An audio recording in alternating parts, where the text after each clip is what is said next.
This is a quick case study, 2017 Toyota Camry. The customer complaint is that when the car is started, it starts and cranks up just fine, but you try to turn the car off, you take the key out, and the car stays running. You can walk away with the key in your hand and it'll stay running. So let me see if I can duplicate it really quick. It's a standard key, not push button. So got it in the ignition. Start up normal. Everything's fine, no errors whatsoever. Now let's see if it does it and take the key out. There it is. Got the key out, and as you can see, the engine is still running. Okay, so I did pulled the power distribution on this from the ignition to see if possibly the ignition was bad or a relay or something like that. And let me show you the diagrams. You're gonna see them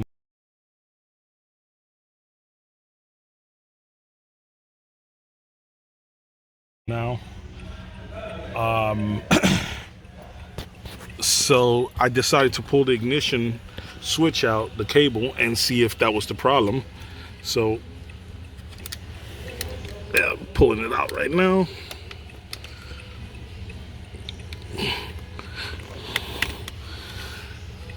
And there it is. The ignition switch is out. And look at that, the engine is still running. Now, that means there's no power coming from the switch that's sending power to anything here that could possibly keeping the systems on. So I did a quick test with my probe, and this is the pink wire, which is an output. I believe the white wire is an output. This big green is your power coming in, and also this yellow, as you can see from the diagram that you saw. And then you got this blue back here. I don't know how good it's coming through. Let me see if I can, 1 second. Hold on. All right, let me try to get a better angle here. So now we've got this blue, which is also an output. And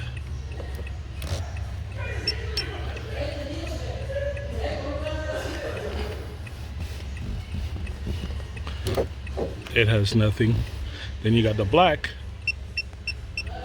which has a 3-volt, current on this line.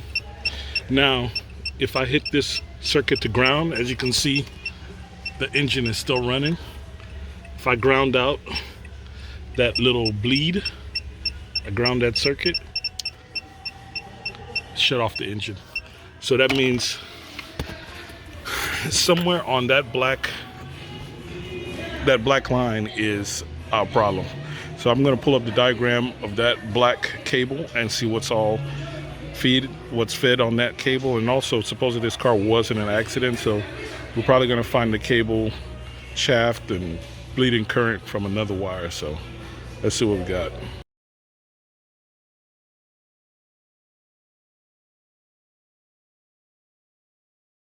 All right, now that you see from the diagram on the fuse box, it shows there's like 4 circuits that get energized by that black cable. And being that it's unplugged and we still have power, one of the 4 or 5 circuits is actually bleeding onto the whole line, which is causing a problem. So we're gonna pull the fuses for those and see which one is the one that's affected. So we're gonna pull, because in fact, if we just touch them, which they're right here, the 2 7.5s. Let me show you. 1 second. Oh, it's here. Yeah, let's see here. You see that 7.5, we've got almost 3 volts. And then the next one. So I'm gonna pull them one by one and see which one it is. So I pulled the first one, and I even got an increase in voltage. So I'm gonna pull the next one and let's see what we get.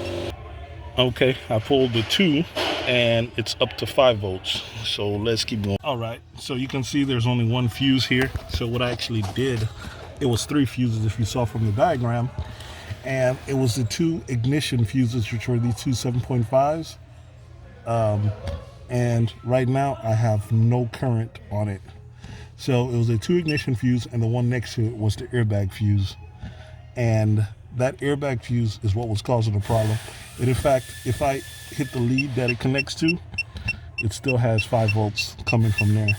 So that is the problem. There's an issue with the airbag system, and I do know this car is a salvage involved in accidents, and it did give a lot of airbag related codes. So that's something separate. If they want us to fix that, we can, but our problem has been fixed. Now if we go to the ignition, and on the same black wire, we don't have any more current. So this is a fix. Faulty airbag system that caused this whole problem. So like and subscribe, man. Like and subscribe.